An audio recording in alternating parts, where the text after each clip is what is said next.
Assalamualaikum warahmatullahi wabarakatuh.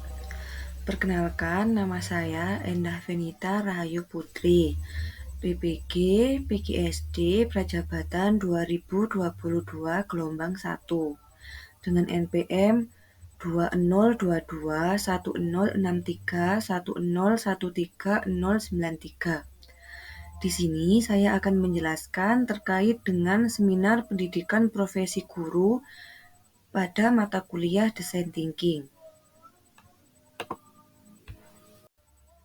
Yang pertama yaitu review pengalaman belajar. Nah, pada mata kuliah Desain Thinking ini, saya mempelajari sebanyak 7 topik. Topik pertama mempelajari tentang desain thinking dan pembelajaran yang berpusat pada peserta didik. Topik 2 tentang fase empathize, menggunakan empati untuk membangun pemahaman.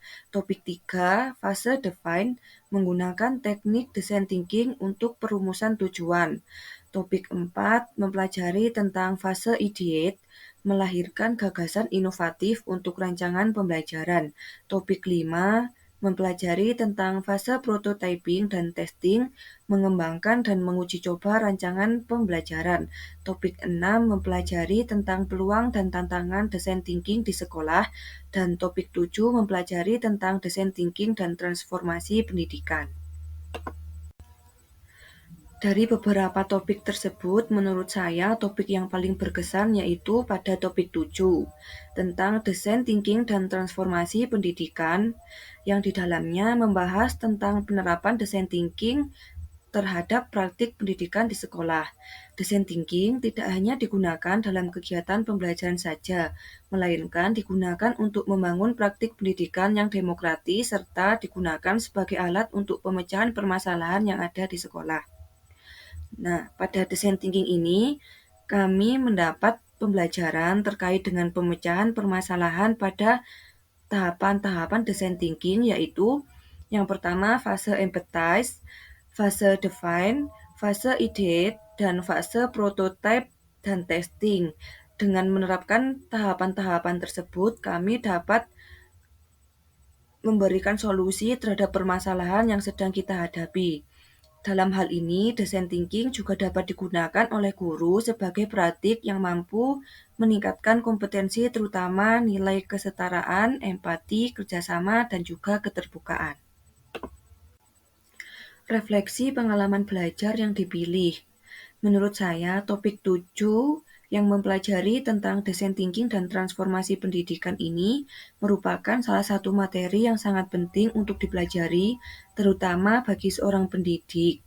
Dengan adanya materi ini dapat meningkatkan kompetensi yang dimiliki oleh peserta didik, terutama pada kompetensi desain thinking yang berfungsi sebagai kemampuan pemecahan masalah dengan menerapkan langkah-langkah desain thinking guna menemukan solusi yang tepat untuk pemecahan permasalahan yang sedang dihadapi. Pada mata kuliah Desain Thinking ini, saya mempelajari setiap topik pada mata kuliah Desain Thinking, terutama pada topik 7 yang mempelajari terkait dengan Desain Thinking dan transformasi pendidikan dengan 6 langkah pembelajaran, yaitu yang pertama, mulai dari diri.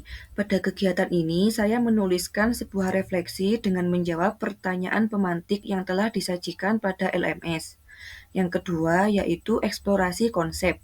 Pada tahap ini disajikan ruang untuk melakukan refleksi terkait dengan indikator dari transformasi dan praktik pembelajaran berkeadilan. Yang ketiga, yaitu ruang kolaborasi. Pada tahap ini, kegiatan disajikan dalam bentuk diskusi, bekerja sama, dan berkolaborasi dengan mengeksplorasi ideasi program atau proyek sekolah menggunakan praktik desain thinking. Yang keempat yaitu elaborasi pemahaman. Pada tahap ini disajikan beberapa contoh proyek desain thinking yang dapat diaplikasikan dalam proses pembelajaran. Yang kelima yaitu koneksi antar materi. Pada tahap ini saya membuat kesimpulan terkait dengan kegiatan mengaitkan keterkaitan antara desain thinking dengan mata kuliah yang sebelumnya. Yang keenam yaitu aksi nyata. Pada tahap ini saya membuat proposal inovasi yang menjelaskan terkait dengan program atau proyek inovasi yang akan dirancang untuk merancang desain thinking dalam kegiatan pembelajaran. Strategi yang diimplementasikan dalam mempelajari topik-topik tersebut adalah dengan saling berkolaborasi dengan teman sejawat mengenai pentingnya penerapan nilai-nilai design thinking untuk menciptakan inovasi dalam kegiatan pembelajaran. Analisis artefak pembelajaran.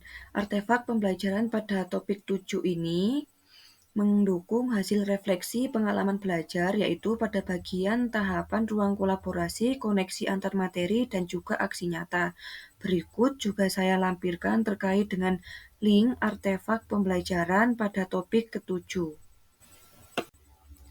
Berdasarkan hasil artefak pembelajaran, terdapat 3 tahapan refleksi yang telah saya buat, yaitu yang pertama, ruang kolaborasi.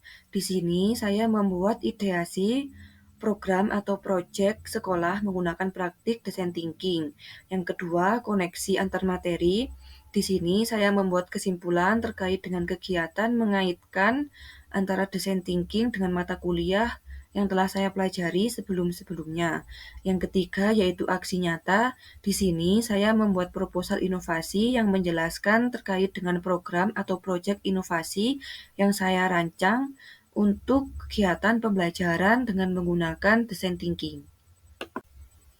Pembelajaran bermakna atau best practice. Berdasarkan topik 7 yang mempelajari tentang design thinking dan transformasi, proses pelaksanaan pembelajaran akan berjalan dengan lancar ketika guru mampu mengaplikasikan inovasi-inovasi yang mampu untuk meningkatkan kemampuan berpikir kritis peserta didik, terutama dalam pemecahan permasalahan berdasarkan nilai-nilai dan tahapan design thinking, sehingga dengan hal ini guru perlu memiliki pengetahuan tentang design thinking untuk mengemas pembelajaran menjadi lebih inovatif. Sekian presentasi dari saya. Terima kasih. Wassalamualaikum warahmatullahi wabarakatuh.